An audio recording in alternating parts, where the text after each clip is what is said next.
Hello, I hope you're well. Watch this.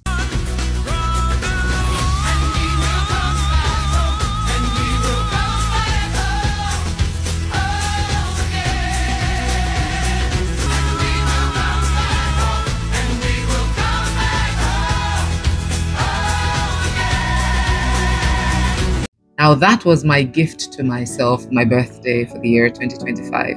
And as many as know me know that my birthday is the most special day of my life. But then, interestingly, for the very first time, 7 days to my birthday, I began to feel really sad. Really sad for so many reasons, one of which was the fact that I gave myself a target that I was going to get back in shape, and I didn't get back in shape. I had said I was going to do myself a dance, but I thought I was going to do it much slimmer. Unfortunately, I couldn't achieve my results, and I just felt that I had failed. But then a few days to the day, I decided to reflect, and I asked myself hard questions. Why am I sad about something that I allowed? And the moment I told myself that, I found peace. I told myself, yes, I could have made better decisions, but I will no longer suffer a present because of a past that I didn't take charge of.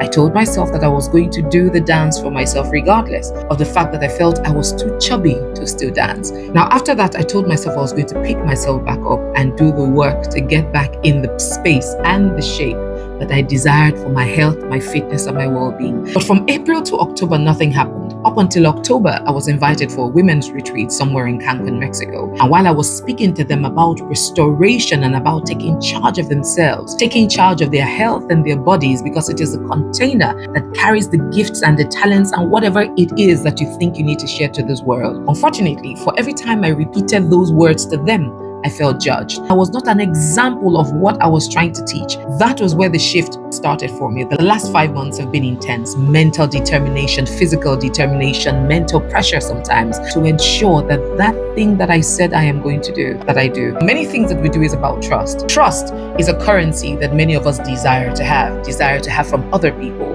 But we rarely do sit with ourselves to find out whether we trust ourselves, whether our brain trusts us enough to believe that that which we said we will do, we actually go ahead to do. Trust is not just seeking for other people to trust you and trying to position yourself for them to see you and believe you. Trust must start from you, being able to trust that that which you said you will do, that which you chose, that which you decided to step out to do, you stick with it through the plateaus and through everything that hits you. And you don't give up on yourself because you set a cause in front of you that you are willing to give every single thing to, showing up in and out of season when you feel like it and even when you do not feel like it. It's been quite a journey. Quite importantly to note, that is not about the journey, but the same energy, determination, commitment that you engaged to travel thus far. You may need exactly the same and even more to continue the journey ahead. Because in every aspect of life, it's not just desiring to get